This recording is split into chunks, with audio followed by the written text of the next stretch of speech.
ইসলাম ধর্মে গর্ভধারণ নারীদের জন্য সম্মানের। পবিত্র কোরআনে সূরা নিসার 1 নম্বর আয়াতে উল্লেখ করা হয়েছে, গর্ভধারিণী মাকে সম্মান করো। পবিত্র কোরআনে সূরা লুকমানের 14 নম্বর আয়াতে উল্লেখ করা হয়েছে, আমি মানুষকে তাদের বাবা মায়ের সাথে ভালো ব্যবহার করার নির্দেশ দিয়েছি।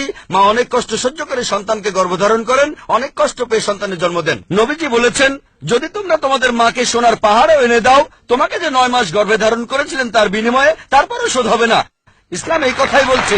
একজন নবীজি সাল্লাল্লাহু আলাইহি ওয়াসাল্লামের কাছে একজন লোক আসলো আর প্রশ্ন করলো, এটা আছে সহিহ বুখারী 8 নম্বর খণ্ড, বুক অব আদাব, 2 নম্বর অধ্যায় 2 নম্বর হাদিস, হে নবী, এই পৃথিবীতে কাকে সবচাইতে বেশি সম্মান দেখাবো? নবীজি বললেন, তোমার মা।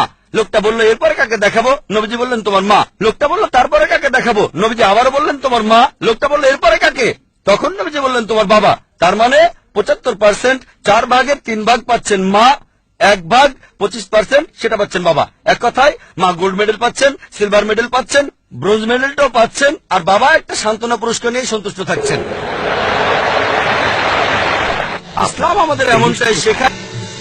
সহিহ বুখারীতে উল্লেখ আছে 8 নম্বর খণ্ড, কিতাবুল আদাব, অধ্যায় নম্বর 2, হাদিস নম্বর 2। একজন লোক নবীজির কাছে আসলো এবং তাকে জিজ্ঞেস করলো, হে রাসূলুল্লাহ সাল্লাল্লাহু আলাইহি সাল্লাম, আমার সম্মানের এবং ভালোবাসার বেশি হকদার কে? নবীজি বললেন, তোমার মা। লোকটি বলল, তারপর কে? নবীজি বললেন, তোমার মা। লোকটি আবার জিজ্ঞেস করলো, তারপর কে? নবীজি বললেন, তোমার মা। লোকটি চতুর্থবার জিজ্ঞেস করলো, তারপর কে? নবীজি বললেন, তোমার বাবা।